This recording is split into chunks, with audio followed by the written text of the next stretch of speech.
Assalamualaikum warahmatullahi wabarakatuh. Perkenalkan, nama saya Ocha Aprilia Maulani.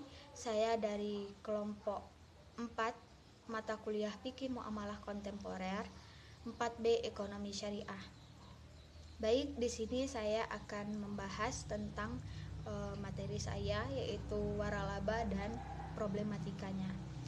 Waralaba itu sendiri adalah sebuah perikatan antara dua pihak atau lebih yang mengikatkan diri dalam suatu perjanjian di mana salah satu pihak memberikan hak kekayaan intelektual yang dimilikinya kepada pihak pengelola, baik itu berupa hak cipta, hak merek, ataupun ciri khas yang dimilikinya untuk dimanfaatkan oleh pihak pengelola sesuai dengan perjanjian yang mereka sepakati. Kemudian hukum waralaba di dalam Islam, bisnis waralaba ini di dalam Islam dibolehkan sama halnya dengan syirkah atau kerjasama yang dibolehkan. Kemudian waralaba di dalam Islam dibolehkan dengan memperhatikan berbagai ketentuan. Ketentuan yang pertama yaitu tidak mengandung gharar atau tidak mengandung unsur-unsur penipuan atau ketidakjelasan. Kemudian yang kedua, waralaba dilakukan secara tertulis sesuai atau sebagaimana yang telah dianjurkan di dalam Al-Quran. Kemudian yang ketiga, tidak boleh bertentangan dengan hukum Islam. Kemudian terdapat beberapa istilah yang ada di dalam waralaba. Yang pertama ada franchisor atau pewaralaba, yaitu badan usaha atau perorangan yang memberikan hak kekayaan intelektual yang dimilikinya, baik itu berupa hak cipta, hak merek, ataupun ciri khas yang dimilikinya untuk dimanfaatkan oleh si pengelola. Kemudian ada istilah yang kedua, franchise atau penerima waralaba. Penerima waralaba ini adalah badan usaha atau perorangan yang diberikan hak untuk memanfaatkan hak kekayaan intelektual yang diberikan oleh franchisor kepadanya.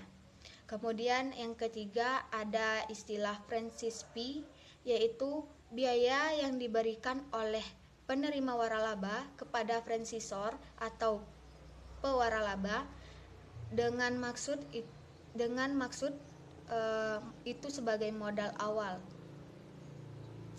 Baik, selanjutnya kita masuk kepada jenis-jenis waralaba. Pada umumnya jenis-jenis waralaba dikenal dengan ada tiga, yaitu waralaba produk, jasa, dan gabungan. Yang pertama waralaba produk. Waralaba produk ini menawarkan produk-produk untuk dijual, baik itu berupa makanan, minuman, dan lain sebagainya. Contohnya KFC, kemudian McDonald, dan lain sebagainya. Yang kedua ada waralaba jasa. Waralaba jasa ini menyediakan layanan jasa, misalnya seperti bimbingan belajar Hafara dan Aliago Travel. Kemudian selanjutnya yang ketiga ada waralaba gabungan. Waralaba gabungan ini menggabungkan antara waralaba produk dengan waralaba jasa. Contohnya seperti spa keluarga dan juga menjual produk-produk kesehatan.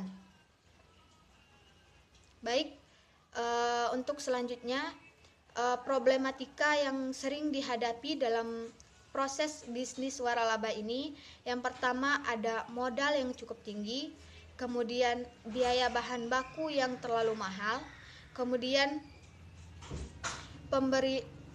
pemilihan lokasi yang tidak strategis atau kurang strategis, kemudian pewaralaba mengalami kebangkrutan.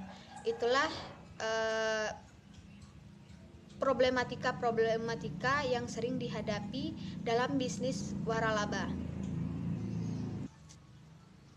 Baik, selanjutnya untuk menghindari kegagalan dalam bisnis waralaba, pewaralaba atau orang yang ingin memulai usaha dalam bisnis waralaba ini perlu memperhatikan beberapa hal. Yang pertama ada selanjutnya ada beberapa hal yang harus diperhatikan sebelum memulai bisnis dalam waralaba ini. Yang pertama yang harus diperhatikan yaitu memilih tempat yang strategis untuk memulai usaha. Kemudian yang kedua, mempelajari waralaba yang dipilih, baik itu tentang modal, royalti, kemudian royalti yang harus dibayar, kemudian tempatnya dan lain sebagainya.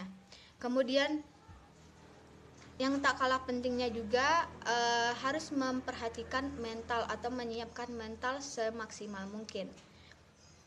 Baik, itulah penjelasan dari materi saya. Saya akhiri dengan wassalamualaikum warahmatullahi wabarakatuh.